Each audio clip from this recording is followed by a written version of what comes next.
Muy buenas tardes, mi nombre es Jessica Giovanna Mendoza Calderón. A mí me toca exponer el caso 3, que es la enfermedad de Crohn. En el caso muestra una mujer de 43 años que es intervenida para la resección del ilion y del colon, ya que desde hace 4 años presenta cuadros repetidos de diarrea y constipación que se asocian a dolor abdominal, distensión y ocasionalmente melena. La TAC de abdomen demuestra el doble contraste con estenosis del ilion terminal, aquí lo podemos ver, e irregularidad de la mucosa. También se muestra la resección quirúrgica del ilion y del colon. Los datos clínicos principales de la enfermedad de Crohn es que sean poblaciones desarrolladas occidentales, principalmente entre la segunda y la tercera década de vida. Se da más en mujeres, en raza blanca y en judíos. Es importante mencionar que el tabaco es un factor de riesgo que puede aumentar la desencadenante de esta enfermedad. Y esta enfermedad se puede reactivar debido a factores como el estrés físico, el estrés emocional o factores externos como la dieta y el tabaco.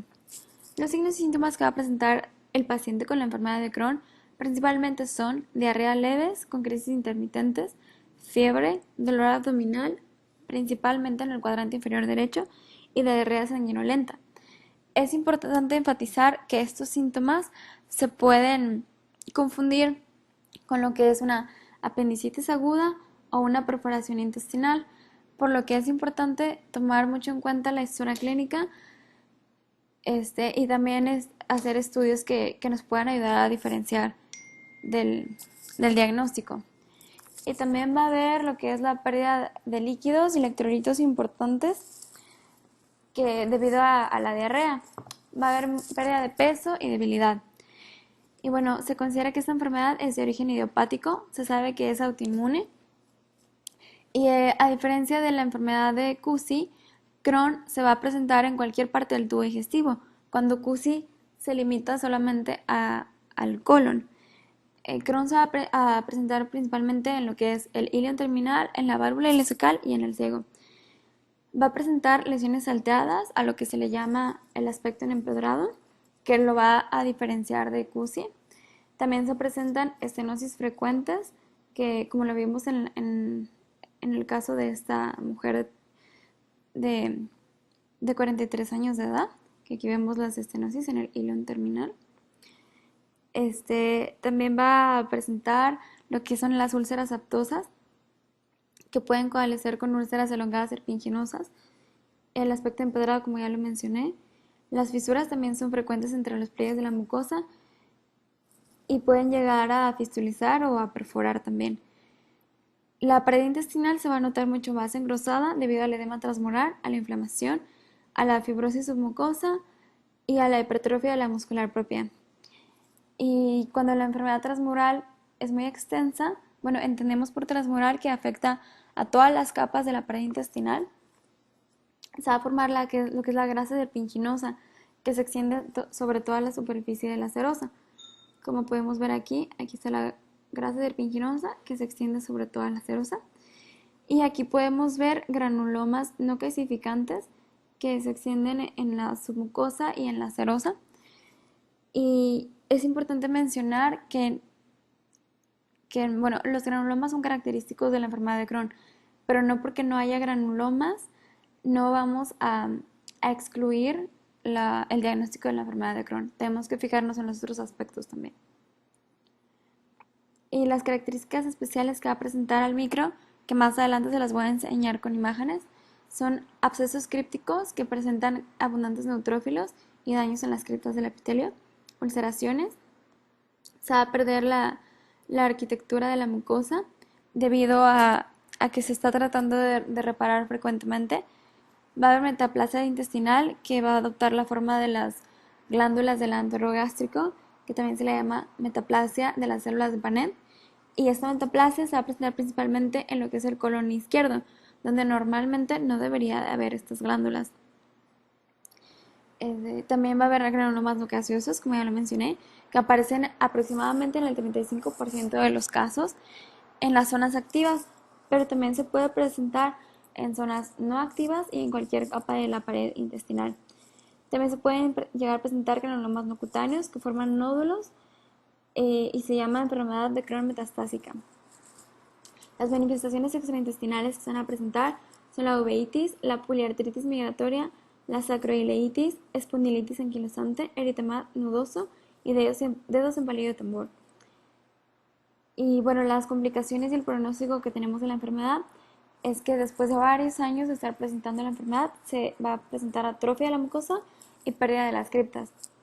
El tabaco ya mencioné que es un factor de riesgo que puede ayudar o empeorar la enfermedad. Y también va a aparecer anemia ferropénica. Va a haber pérdida de proteínas séricas e hipoalbuminemia. Y la complicación más importante es que puede haber un adenoma de colon debido a los pacientes que presentan la enfermedad con larga evolución. Y también es importante mencionar que la pericolangitis y la colangitis esclerosante pueden aparecer en ambas enfermedades, tanto en Crohn como en CUSI, pero se va a presentar con mayor frecuencia en CUSI. Y el diagnóstico diferencial lo vamos a hacer con CUSI, que aquí podemos ver que la inflamación es continua y tiende a empezar principalmente en lo que es en el recto. La mucosa se puede ver erosionada y se van a mostrar solamente los restos de los pseudopólipos, como en esta fotografía. A diferencia de la enfermedad de Crohn, es que tiene un aspecto en empedrado, como podemos ver aquí. Va a presentar hiperemia, todo lo que vemos de color rojo. En la superficie se puede ver nodular e irregular. Y aquí podemos observar lo que es una úlcera, que son características también de Crohn. Y bueno, en CUSI vamos a ver que la inflamación está limitada principalmente a lo que es en la mucosa, nada más. Y podemos ver que se puede erosionar y puede formar úlceras también. Y los pólipos se van a fusionar para crear lo que son los puentes de mucosa, como podemos ver aquí. Y bueno, aquí hay una tabla que puede diferenciar, que nos ayuda a diferenciar entre la enfermedad de Crohn y la enfermedad de CUSI. Al macro, se ve que la región está limitada principalmente a lo que es en el ilion y en el Crohn. En CUSI solamente al ilion. El recto va a estar involucrado a veces en el Crohn, pero en CUSI siempre. La distribución va a ser con lesiones en empedrado o salteadas y en CUSI va a ser difuso. La estenosis siempre va a haber en el Crohn y en el CUSI rara vez. El aspecto de la pared va a ser grueso en Crohn y delgado en CUSI. Al micro podemos ver que la inflamación es transmural del Crohn y en CUSI es limitado a la mucosa y a la submucosa principalmente.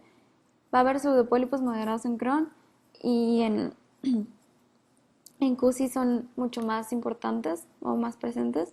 Las úlceras en Crohn van a ser más profundas o, como el libro lo dice, como en cuchillos. Y en CUSI van a ser más superficiales o de base ancha. La reacción linfoide va a estar presente en Crohn, en CUSI va a estar moderado. La fibrosis va a estar presente en Crohn y en CUSI va a ser leve o va a ser ausente. La serositis en Crohn va a estar presente y en CUSI puede no haber o puede estar leve. Los granulomas en Crohn se van a presentar en un 35% y en CUSI no va a haber. En las fístulas en Crohn van a estar presentes y en CUSI no. Y las características clínicas es que la fístula perianal va a estar presente en Crohn y que principalmente en lo que es el colon, y en CUSI no va a estar presente. La malabsorción de grasas y vitaminas se va a presentar en Crohn, en CUSI no. El potencial de malignidad en Crohn va a afectar principalmente a lo que es el colon y en CUSI siempre va a haber un mayor aumento del potencial de malignidad. Y las recaídas después de la cirugía en Crohn son comunes, en CUSI no. Y el colon megatóxico en Crohn no va a estar presente y en CUSI sí. En la imagen de internet de la enfermedad de Crohn extra podemos ver que va a presentar un aspecto de empedrado, lo que es muy común, debido al edema submucoso, y se van a presentar úlceras fisuradas, como lo podemos ver en las flechas. Y se va a observar lo que es al micro una inflamación de la pared intestinal con infiltrado linfocítico y células plasmáticas y macrófagos también. Aquí lo podemos ver. Y se van a presentar granulomas no calcificantes. Al micro de la imagen de Blackburn podemos ver que, bueno, esto es debido al corte, a la forma que se hizo. No sale como comúnmente lo vemos nosotros, pero se puede observar que la muscularis de la mucosa es esta y esta es la submucosa. A mayor aumento de las glándulas podemos observar neutros dentro de las criptas, como podemos ver aquí. Un absceso críptico, aquí está. Y también podemos ver los núcleos alargados de las glándulas, que es debido a una atipia reparativa, debido al intento de la reparación de la enfermedad, y también podemos ver neutrófilos, pero esto no indica datos de displasia. También podemos ver células inflamatorias intraepiteliales, es decir, en el epitelio, pero no se observa ningún dato de displasia. El granuloma no calcificante es este que podemos ver aquí, que contiene una célula gigante. Aquí está mayor aumento, que podemos ver que contiene neutrófilos y histocitos epiteloides y células gigantes también.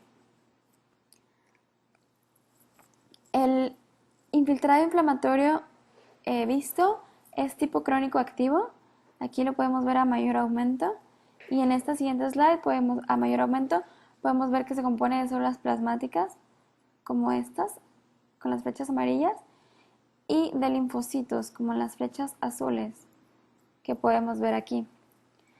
Y esta es la bibliografía donde se obtuvo toda la información anterior. Muchas gracias.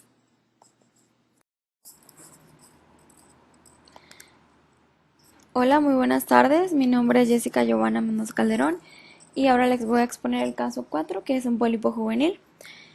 El caso muestra a un niño de 6 años de edad que es sometido a endoscopía del colon por un episodio de sangrado rectal post-evacuación y descubren un tumor rectal.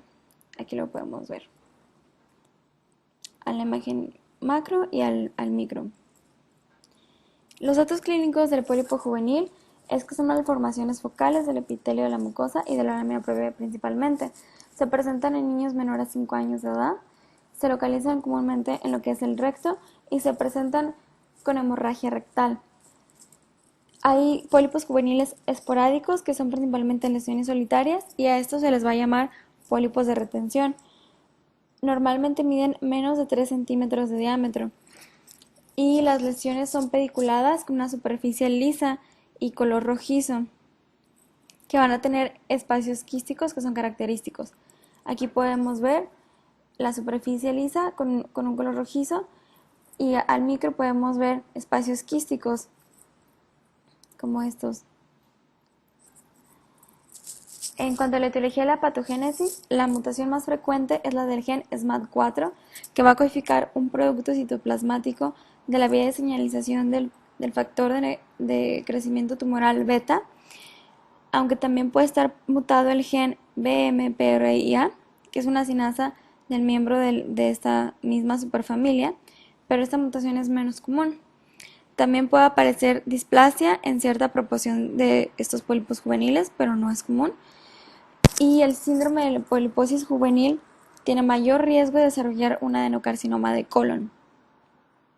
En cuanto a las características especiales, al microscopio vamos a observar quistes que realmente o en realidad son glándulas que están dilatadas y llenas de mucina con restos inflamatorios.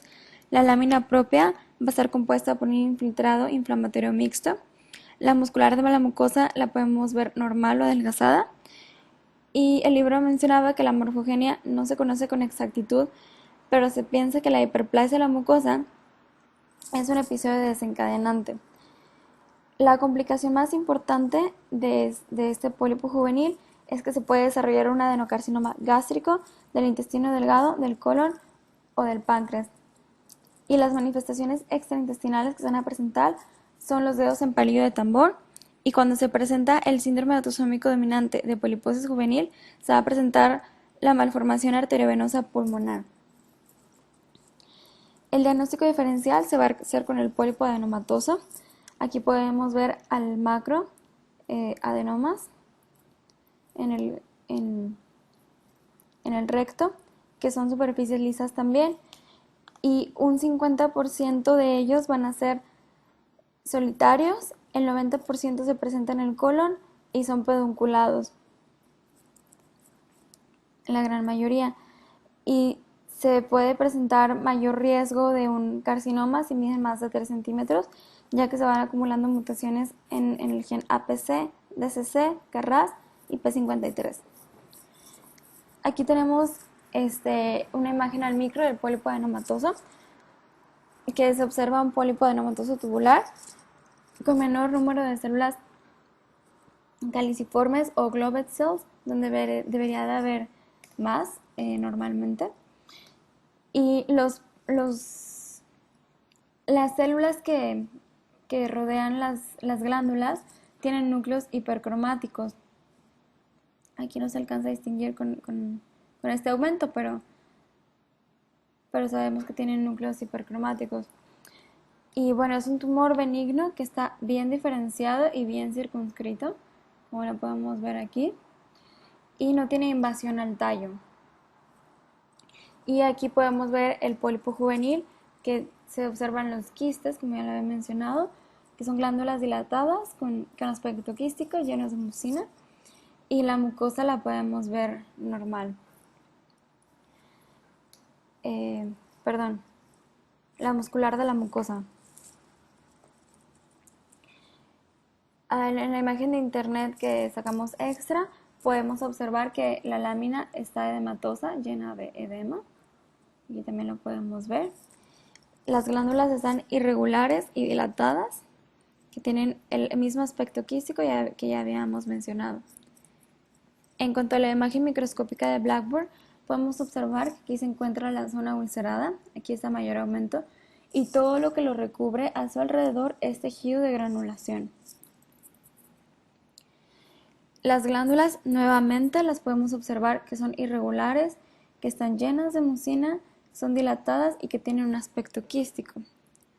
Aquí a mayor aumento podemos ver que están llenas de mucina y tienen restos inflamatorios.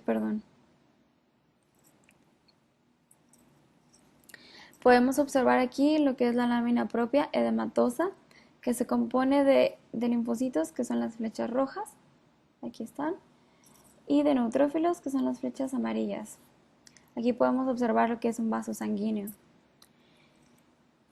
Y en la imagen microscópica de Blackboard, con mayor aumento de las glándulas, también podemos observar que no presentan cambios adenomatosos o displásicos, solamente se muestran datos activos por el infiltrado inflamatorio.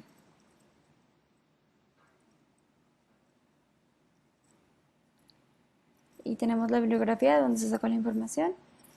Y es todo. Muchas gracias.